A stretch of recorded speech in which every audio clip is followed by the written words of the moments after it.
Hi, welcome to Future of Our People. It's a series dedicated to leaders who are shaping the future of work. Today, we are honored to have with us Mr. Vishal Sharma, the Executive Director and CEO of Godrej Chemicals. Mr. Vishal brings a wealth of experience in both strategic and operational roles across 5 continents, making him a key figure in driving innovation and sustainability in the chemical manufacturing sector. Known for his philosophy, build comfort with discomfort, Vishal brings a forward-thinking approach to leadership, emphasizing adaptability in an ever-changing world.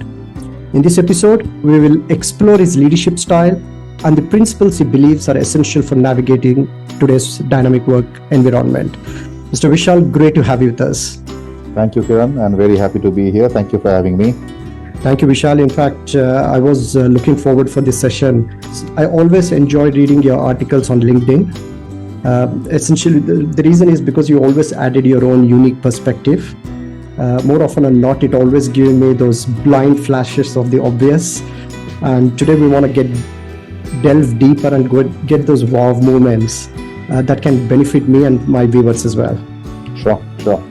I generally love sharing things. Having spent 29 years working, there's a lot one learns. And I'm a big believer in sharing what I know. And hence you see all those posts and you see those perspectives coming out. So hopefully this discussion that we have today, again, I'll have something to share which people may find useful. So looking forward to it. Thank you. It's always inspiring when leaders share those best practices, right? And adding their own unique perspective as well. On that note, Vishal, can you share us a bit more about your journey to become the CEO of Godrej Industries? What inspired you to pursue your career as a CEO in this industry? So nobody really starts their career, so I started in 1995, right? Nobody starts saying, I'm going to become that and in that year. It's a journey and it's an evolution. And you go through multiple different steps. So I think I would rather describe the journey as some of the key steps that one went through. And then one lands up there. At that point in time, I had no clue that I'll ever end up working for Godrej. I did want to be successful, but at one point in time in the career, successful meant becoming a sales manager. At a second time, it meant becoming a managing director. At a third point, it meant becoming, running multiple geographies and probably doing some kind of a global role. And then at one point, it was like, okay, now I think I've put the skill sets in place. I know how to work with people. I can manage stakeholders. I understand the external environment. I understand geopolitics. I understand operations. I'm good at sales and marketing. I understand how to do innovation. I understand where the world is going on sustainability. I can track mega trends. I think I'm ready to do the top job. And I'd like to do the top job because the top job is the top job. Yeah. And I think luck plays a big part here, Kiran. We should never discount that. We may think we are super smart and all that stuff, but believe me, it's 50% is all that stuff. 50% you've got to land in the right place at the right time. So when I used to work with GE, there was a saying we used to talk about, which said success happens when opportunity meets preparation, and I strongly believe in that. I think at the right time is when this opportunity came up, and it was a CEO opportunity, and I felt I was ready to be CEO, and it went well. They liked me, I liked them, and come on, the Godrej Group is a very respected group. Who would not want to work for them? And it happened, and here I am, and it's been a decent journey so far, I would say. So that's how the evolution was. I'll add a few other things there. I think some of the very key milestones of growing into becoming a leader, the first one is knowing how to manage people. And it's not just managing people, it's knowing how to build people, identify people, look at talent. And I'm a big believer in getting extraordinary outcomes from ordinary people. And there's nothing like ordinary people and extraordinary people, but it's only a question of, are you able to harness the power that people have? Are you able to extract the best from them? Are you able to make them see their potential? I think that's a big aspect of being a leader. The second, being able to communicate very well. That's again something which I built over time. My latest realization in I would say last 4, 5, 6 years has really been thoughtfulness and calmness. Okay. And I have found that invaluable. The ability to balance conflicting thoughts in your mind and hold them together at the same time, giving yourself the time and space to make the right choice eventually, not being in a hurry to make a decision. This I think is very important when you're in a big role, because the decisions that you're making are going to have long-term impacts. They're going to impact many people. I'm a big believer in the social responsibility of business. I don't for a second think that business is about making money. I think business is about making people prosperous. I've got in my team 2,000 people, and I see my main job as ensuring that those 2,000 people have a good livelihood, they progress, their families and kids have a good life. That's my main job. Now, to do that, the business has to be successful naturally. So I'll do everything to make the business successful. But I'll have to weigh my decisions very carefully. If I take risks, I'll have to take risks carefully. And I think that thoughtfulness, that calmness, which came in the last 4 or 5 years, I would say, has been a game changer for me completely. If you ask me, I think that's what enables me to do this job today. Without that, I don't think I would be good at this job. Wow, it's very impressive. I myself started my career in sales. But if I compare the contrasting styles in a way, you started from a sales career all the way to become from a sales leadership to business leadership, I can imagine it's no easy feat. And as you rightly said, it's a journey, right? It's a journey in terms of, it's a luck plus learning. I'm sure you would have done a lot of learning as well. Oh, yeah. And in order to land at the right place at the right time, I'm sure a lot of learning would have has helped you to get to that as well. And what I loved about you is thank you for sharing in terms of people, purpose, and profit. As much as you have a business, you have a responsibility to get the business profits, but you emphasize more on people. That's right. You need three P's: purpose and people and profits, and that's quite impressive as well. And in fact, I would love to get a bit more deeper in terms of mindfulness, because I always, from believer of leadership starts with the mind, because your mind shapes the behavior, the way you lead people, and your people creating the culture and thereby determining its performance. How did you go about what was those pivotal moment or that helped you that you need to become a bit more mindful? Was there any moment that kind of triggered you that being mindful is the way to go? And how being mindful, what is that you did to be more mindful? Any best practices that you could share there? Yeah. So let me answer the first part of the question. I think the key triggers were two. The first one was I made mistakes. I made mistakes in decisions, in both business decisions and people decisions.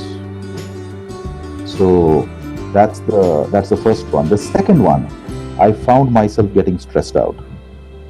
I found myself not being able to sleep well at night.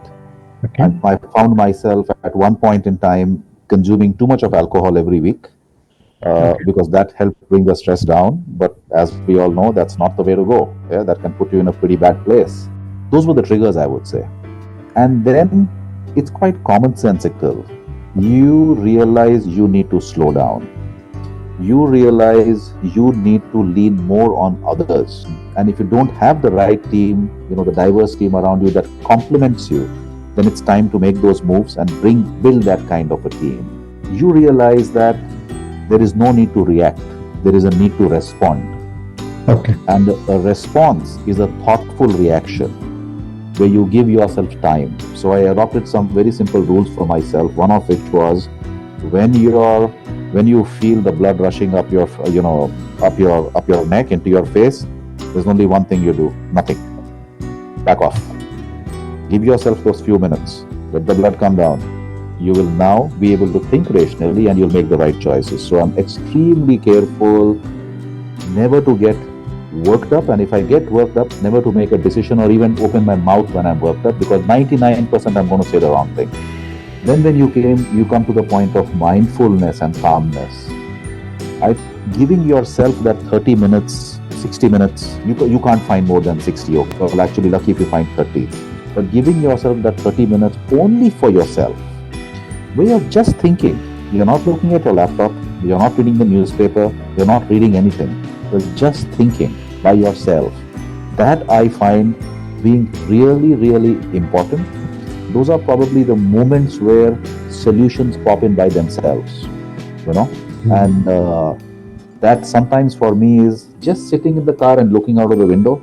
I'm actually not looking at anything. I'm just thinking. Yes. It can be sometimes when I'm sitting in my room and I tell my assistant, give me 30 minutes, yeah. But just tell everyone, wait for 30 minutes before you come in with anything. I just want time for myself. And I'm just looking out of the window. I've got a lovely cabin, luckily, where I can look out at the garden and the green trees. And I'm just sitting and thinking. And those are moments when you actually, I think, reach the highest level of creativity. So that's how I think that's the practice part of it, which you asked me about. Yeah, how do you practice mindfulness? It is in those moments. So it's what I understood. It's not necessarily it has to be on one set in the morning or afternoon. Whenever you get time. Those, yeah. Yes. In these roles, you can try to be as disciplined as you want, but you often don't control your time completely. You have multiple factors pulling and pushing you in different directions. So you got to make the best of what you have. And make the best of each day and each week as you go forward. So I think you got to become good at using the available time and resource to you and making the best of it. That's pretty impressive. So going on that one, Vishal, every leader has got their own unique style and it can be situational as well. But I'm a big fan of core values, that every leader has those core values, right? Because those core values are in line with their purpose and it's very close to their heart as well. So what are the core values that guides your leadership style? Yeah, and these, by the way, also change over time. Yes. One may think that they remain absolutely same. You start from somewhere, and then as you move onward on your journey, these can change. So at one point, I would say 25 years back, for me, the core value was essentially hard work and success. Yeah. It was around these two. The next thing that actually came in was continuous learning. You got to learn. I started telling myself, you know what? Every week, you need to be able to tell yourself what new thing I learned. And I actually started a practice of making my CV every 6 months. Not to look for a job, but to see what have I added. Okay. Can I add a new line? Have I added a new skill set? Did I achieve something more that I can talk about? So then it's continuous learning. From there, people became a core value. And when I say people, I do not mean managing people. I mean valuing people. It's not looking at people as a tool to do things. Looking at people as human beings. Because that's how I would like to be looked at. And valuing them for that. And caring for them. And so, one of my main purposes in life today is I actually define it as making people successful and happy. And both these words are very important. Successful and happy. Only successful is not good enough because you can be successful and unhappy. Okay? So that became very important. And today, I would say there are a couple of other core values. Fairness and ethics is very important for me.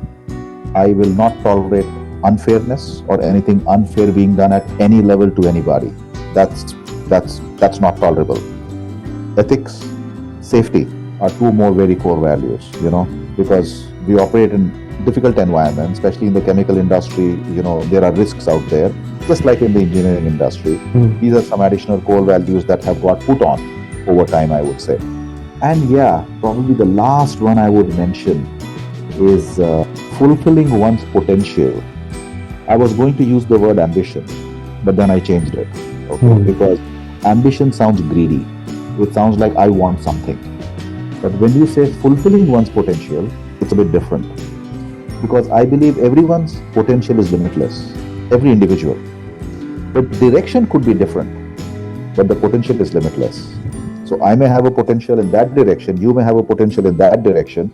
We both have limitless potentials. And we owe it to ourselves to fulfill those potentials. And if we do the right things, we will progress. We will progress infinitely. These, I think, so it's a long list. It's not one or two or three. I can prioritize them, but it's probably 7 or 8. But I think this is what drives me every day. This is what makes me wake up and do what I do. This is what makes me sit with people for hours and talk to them and coach them and develop them. And if I can help make somebody better, hey, it's been a fantastic day. It's pretty impressive, Vishal. In a way, whilst you're saying, I'm absorbing a lot of information as well. These core values are very much needed in today's work environment. I'll tell you why. In the current environment, moments of disruption are coming in various forms, right? These moments are leading to uncertainty and fear among employees. And I read an interesting article from you recently when you talked about the transformation. Change is inevitable. We all agree, right? Change is something is part of our life. No matter if you don't like it or like it, we have to embrace it. But what I loved about is you speaking about stability management. So that triggered me to understand, okay, when there's so much of change is happening, just not one industry, it's everyone that I'm interacting with, right? And that's one of the reasons, that was my purpose why I started this podcast. I wanted to give a platform for people to get inspired, those moments of goodness and happiness. So I wanted to understand from your end, Vishal, how do you balance, right? Where at one end you have a change transformation, at the other end you have a stability, right? I know it's not easy, but I wanted to understand what has worked. Is there anything, because whilst we speak, almost all industries and all leaders are facing this challenge. So is there anything you want to touch upon that? Oh, yeah, absolutely. Let's think of it like this. So you need to drive change in a particular part of your business. Okay, listen, it's very rare that you need to change everything in your business. That's very rare. Unless it's a cultural transformation, then that touches everybody.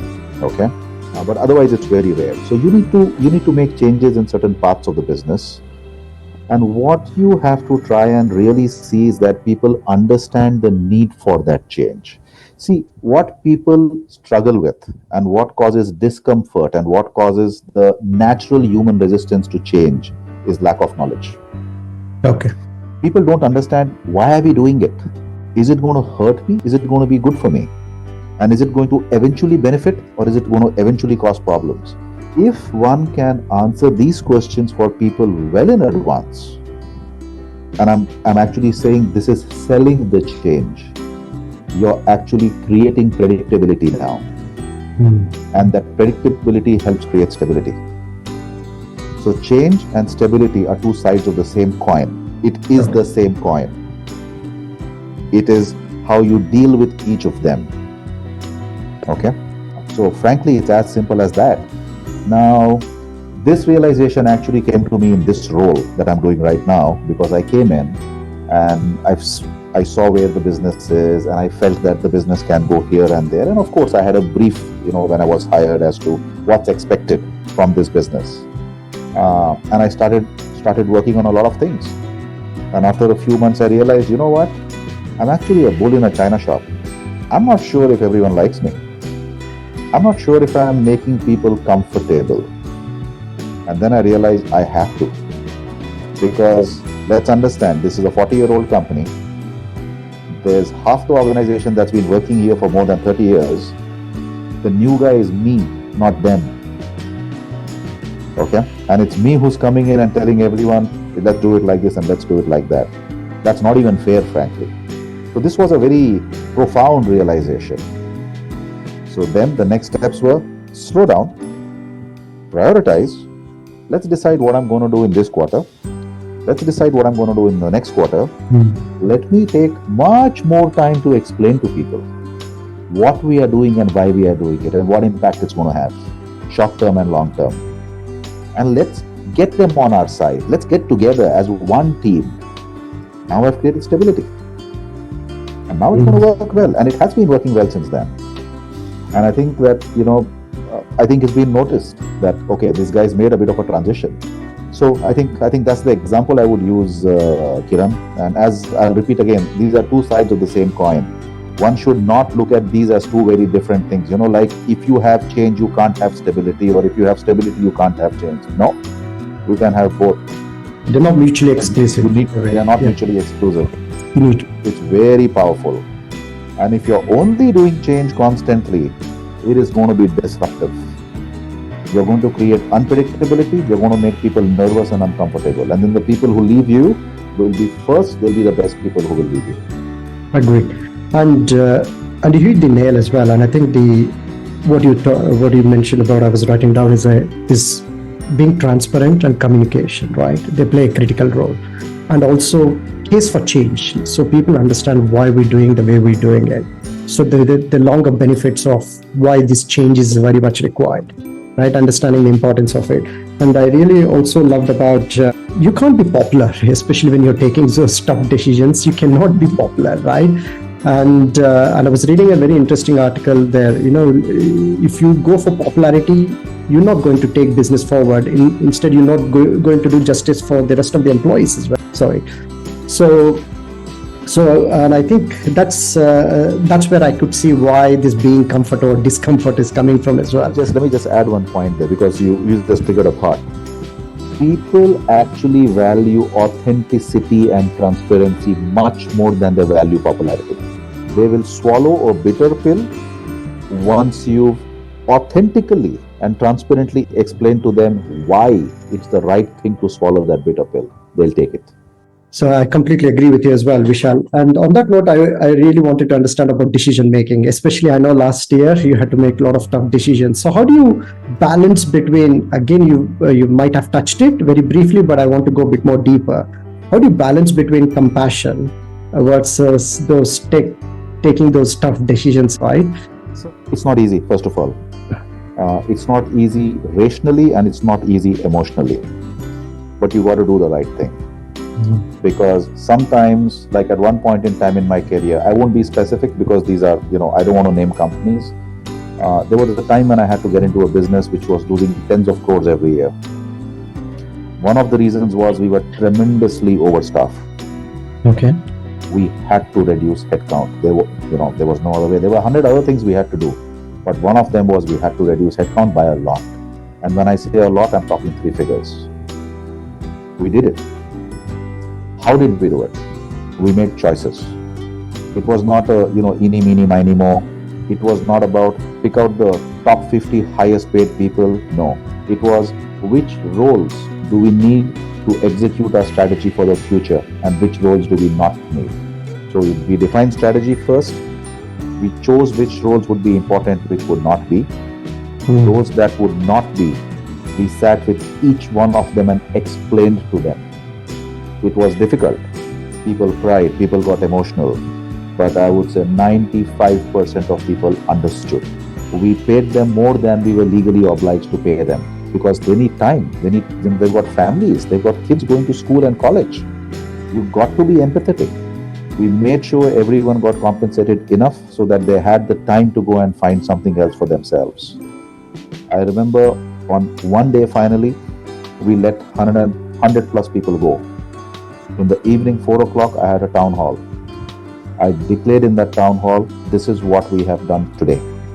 Not like people didn't know, but I wanted to be very transparent about it. And I said why we've done it. And one of the important statements I made was, we have a ship, we've got 600 people on it, we can't take 600. This ship can only take 480. We had to make it lighter. The other choice was let the whole ship sink. If you were in my place, what would you do? And people understood. So not one word that was said was unauthentic, not one word that was said was dishonest. The real reason and the real rationale was shared with everybody. And everyone knew that we were compassionate. Everyone knew that they got paid more than we needed to pay. Okay, so the company took that extra cost. We could afford it because we had other businesses that were doing fine. And we explained to people and spoke to them, and nobody hated us. I think many of those people even came back and joined us after a few years when the business started doing well and we needed more people. Many of them told their friends, it's a great company. Yes, I got laid off, but they're good people. They're not bad people. It was a business decision. So I think you got to do things the right way. That's very important. And as I said in the beginning of the discussion, let's treat human beings like human beings. Let's not treat people like machines. I read these emails sometimes where I see people CEOs sending emails out saying that we are firing 200 people today, and people are getting letters on their desk and saying today's your last day, leave your computer and let's leave the office now. Is this how you would like to be treated, my friend? I mean, are we being human here? So I think that's a big difference. No, I completely understand. And first of all, thanks for sharing that, and applaud you, because what you have shown there is a caring transparency and being candid, right? Being direct and fast and just being that transparent, and you did it in a caring way. And when you do that, People always, irrespective of the outcome, is not what they want, but they understand the bigger picture. Yep. Yep. And going back to the contrary, few examples where you get a hidden surprise, you got your slip of termination, whatever it is, it's not a great feeling. And thank you for that, by the way. And it's important. What I learned from this is all about caring, doing hard things in a human way, right? Having that caring, candor, and as well as the being transparent. So in fact, sorry, I'll just make one more statement there. This one thing, because I've personally had that conversation 100 times, or maybe a couple of 100 times, over my career. There's one last thing I always tell people: please keep in mind this is a business decision. Do not let it affect your confidence. You are good. We are unfortunately needing to do this. Don't think that you are not a good person. When you go out there tomorrow and make your CV, go for it with full confidence, and the right things are going to happen with you. Because these situations sometimes can damage people's minds. Yeah. We got to make sure that's not happening. Oh, that's pretty amazing. Absolutely agree as well. So Vishal, let's talk about culture, especially where I'm a firm believer that your culture delivers business results, right? So there's no right and wrong answer when it comes to how do you build a culture, but more important is how does your culture attract talent and hold the talent, and every employee or people will thrive at work. What comes top of your list when it comes to what are the elements that you need to build in an environment to build an effective culture that delivers business results? Okay. So it will not be the same in every situation.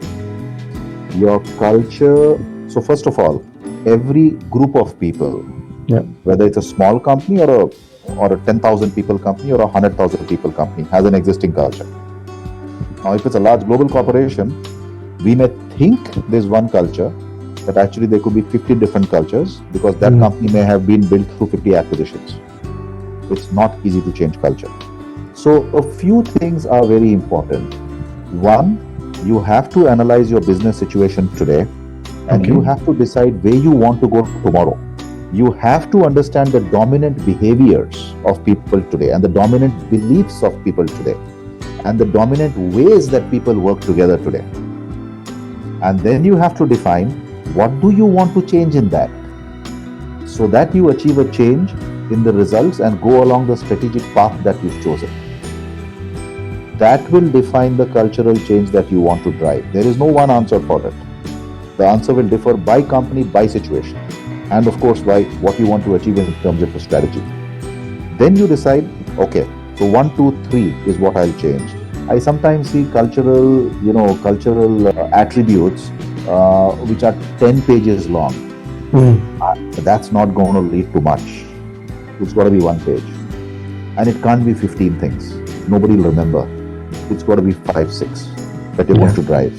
So at different points in time, I'm not going to name any specific organization, but at different points in time, there are different cultural attributes that I've tried to uplift and make strong in the company. I remember at one point in time it was teamwork, because we had a team, we had a business that was doing okay, but we had a team that was playing the blame game the whole day.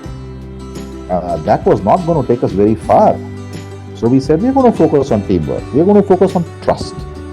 Trust and teamwork is going to be top priority for us. We started working on that. We ran exercises. We had breakouts. We made people spend time together. We made people talk to each other. And in 6 months, the results started changing. The fight stopped. The blame game wasn't there anymore. We saw people defending each other now, instead of blaming each other, saying, no, it wasn't because of that. I made the mistake. Fantastic. That's what we want. How does an army succeed? Each soldier is fighting so that the one next to him also stays alive. They are not just fighting for themselves. That's how armies win.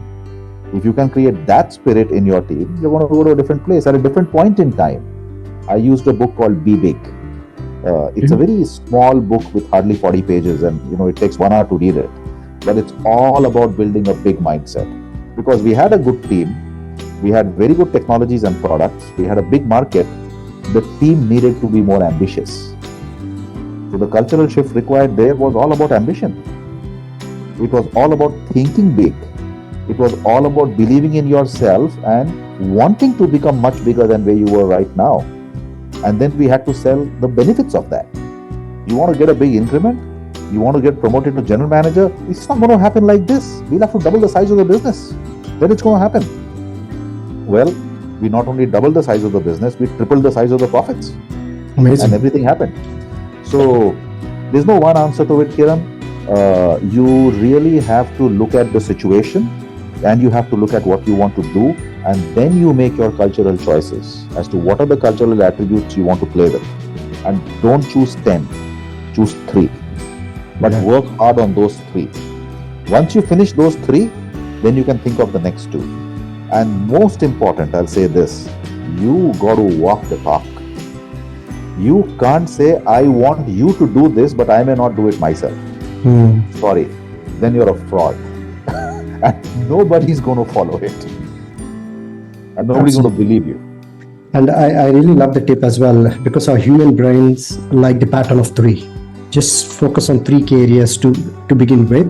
Once you get the success, then you can move on as well. I mean, I personally, one of my key takeaway is always you need to get your people right. Your people should be thinking and acting in the same way. If everyone in the pockets, they are thinking on different ways of doing things here, it's not a right culture.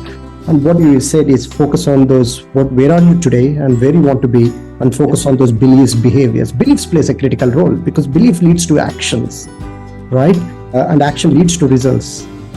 Sometimes not all actions get to the right results, but it's all important is sharing those experiences to shape up those beliefs. So this is pretty amazing.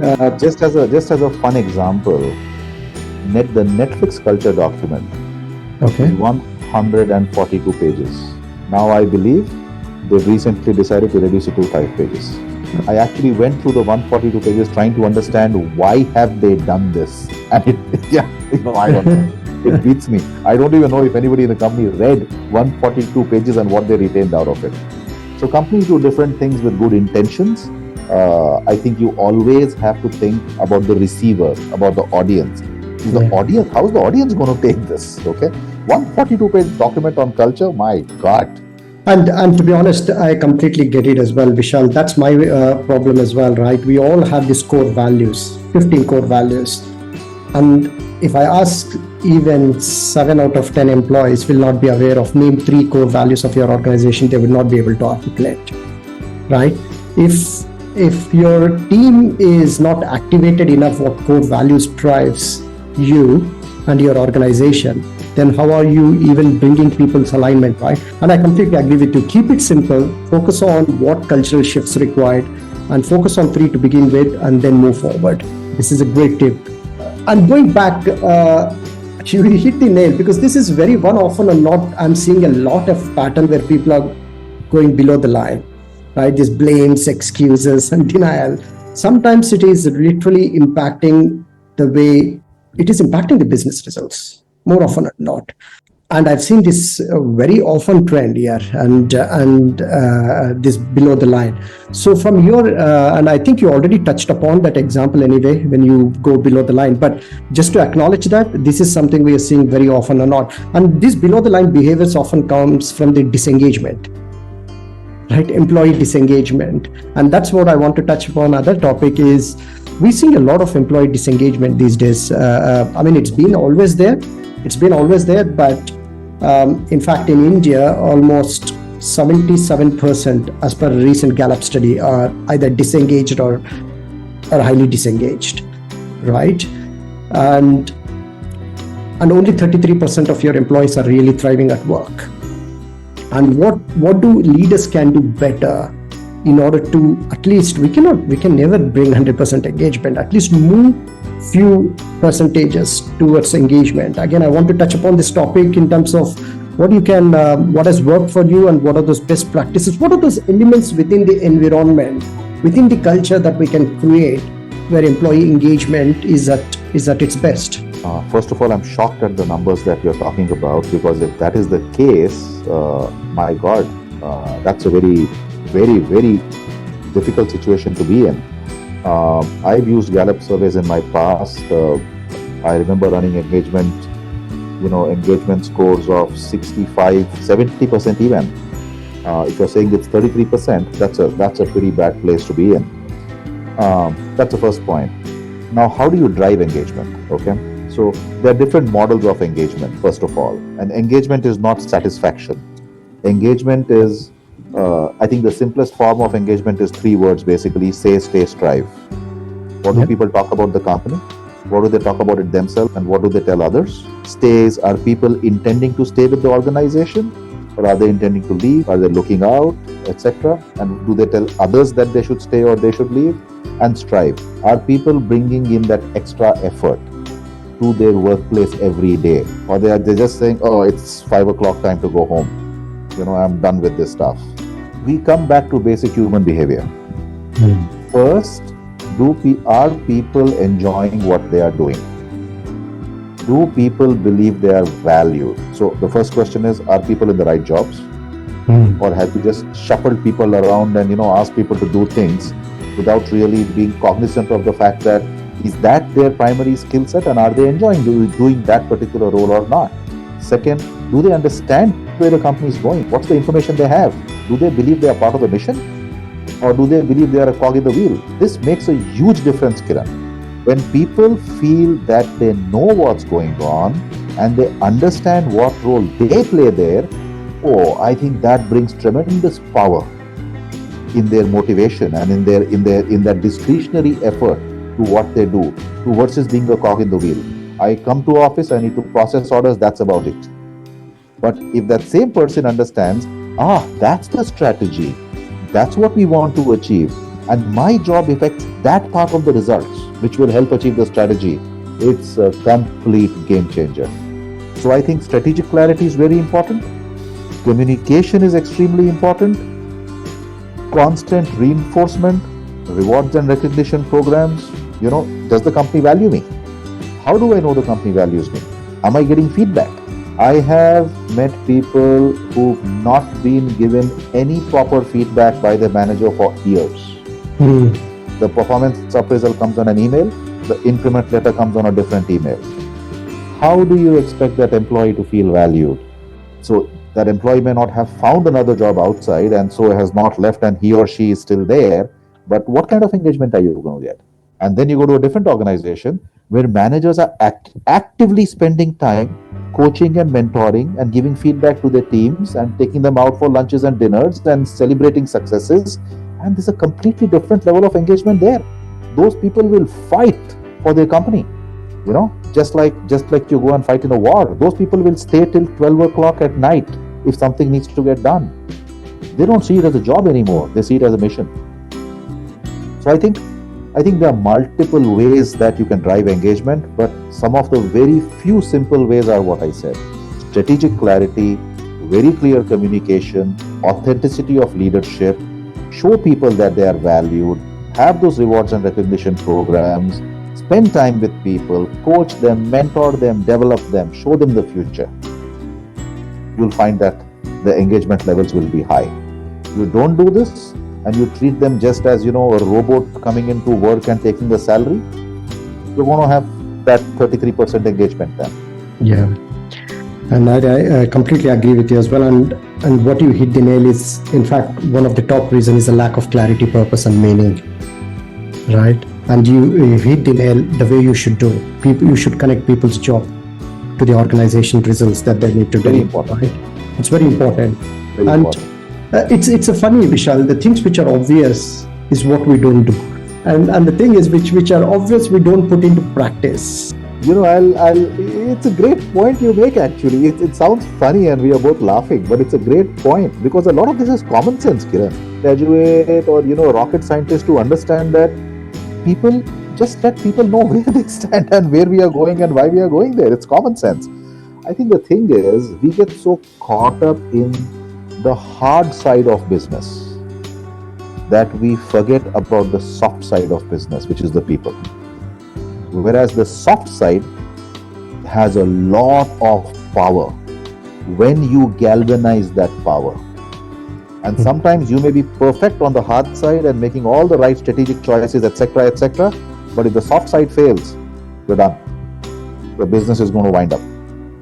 And at other times, your hard side may be average, B grade, but if your soft side is strong and galvanized and highly motivated, you're going to win the battle. Wow, I really love the way you put it. And I'll share this interesting to you. This is where I treat as well. I always treat companies like people, where you got both brain and heart. Your brain is pretty much focused on systems, processes, technology, products, governance, whereas the heart is focused on more on leadership, culture, employee engagement, communication. More often than not, heart is being ignored. Pretty much many of the leaders are focusing on those strategies, the policies, other stuff, and that's where I'm a big firm believer. You need to have a balance. You need to activate your heart of the business. Your heart, because when you activate that, that's where your brain side of the business will start activating. And it's interesting what the way you put it in a way, but it's still the same message. It's still the same message. It's all about activating, right? We know the things which are obvious, but it's all about how do you put that into a practice, and it becomes subconsciously, it becomes that practice for you as well. So on that note of habit, I'm always curious, and I'm always curious about successful people, right? What is the personal practice that you diligently followed all your life that kind of shaped you? I know you touched upon a few things already, but is there anything else that we don't know that has kind of helped you to become the person that you are today, apart from being mindfulness, which you already touched upon? So it's not one, Kiran. It's not one habit. And again, as I said right in the beginning, we all evolve, okay? And I think we'll all keep evolving till we are dead, till we are in the grave. And that's how it should be. So I think initially, the most important habit was hard work. Okay. I remember that being my anthem. I will outwork everybody else. It was kind of like that. So I'm working with 20 colleagues. I'll make sure I work equal to 5 of them and get that output. And that's at the very basic level.